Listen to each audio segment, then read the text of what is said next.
So as I thought about how to close out the service, I decided that a good way to do this would be to hear from one of you all. So I'm going to invite Mike Gotti up to the stage here. And I asked him, yeah, Mike, you're going to have to get rid of the baby there. Happy Father's Day. So Mike, come on up.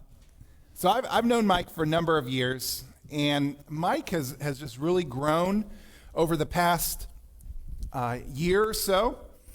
And I've asked him just to share a little bit about his testimony, and then we'll go from there. But Mike, here you go. So Mike, at 5 minutes, we're going to turn off the mic, okay? Okay, gotcha. Don't worry, I never speak that long. So hello, in case you don't know me, my name is Michael Gaddy. Let me tell you a little bit of my background. So I didn't grow up in the church. I didn't grow up as a Christian. I had a little bit of a Catholic background, but really it was a materialistic atheist household. My heart softened in 2010 towards Jesus after the results of my materialistic life. I just couldn't take them anymore. And I read a book called 10 Books That Ruined the World and 5 That Probably Didn't Help. And about 4 years later, 2014, I was saved. I got saved completely, gave my life to Jesus, which means I've been saved about 10 years now. But over the course of those 10 years, I was definitely saved, but I kind of lived my life almost the same way before I was saved. My interests were still video games, memorizing comic book lore, movies, just about anything but the Bible, right? My heart did grow for Jesus, but I was still attached to worldly things. You could say my fruits didn't exactly resemble the life that you claim when you profess your life and your name in Jesus, your faith in Jesus. A year ago, 2023, that all changed. I decided to join Mark Zomer in Boston, the Boston subways, the train station, not the restaurant. I joined him and I was terrified. I'm generally an awkward person. I don't like interacting with people.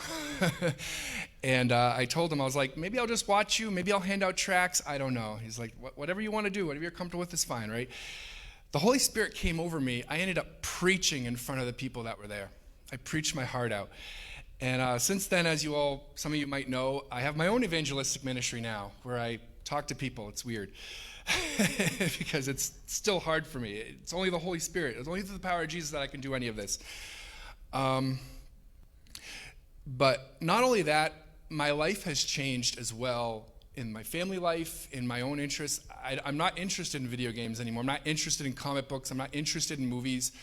My life is Jesus. My life is dedicated to Jesus. I read my Bible every day and extra biblical literature. I'm completely given my life to Jesus.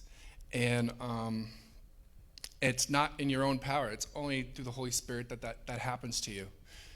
Yeah, that's all. Hey, stay up here for just a moment. Yeah, sure. So, Mike, first question is, would you say, your wife is in the audience here, would you say that you've lived perfectly over the past year? No. No? Not perfectly. No. And would you even say that you've evangelism and everything, you've probably made some mistakes? Absolutely.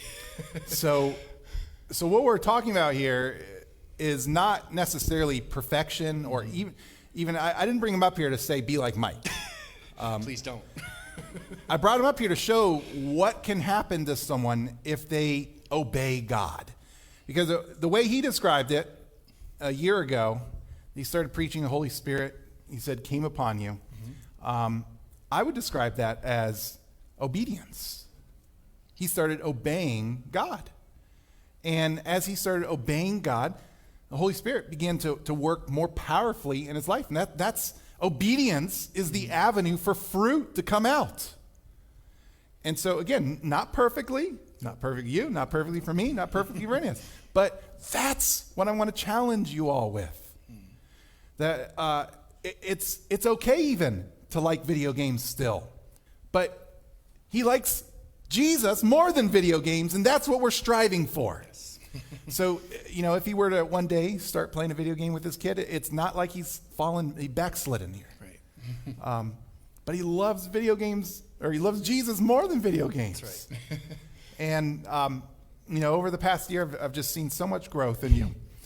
So he's been asking for ways to learn and everything. So we've, as a church, started loaning him commentaries to read and to grow, just because it's been helping him and everything. So, Mike, thank you. You can go ahead and take a seat here.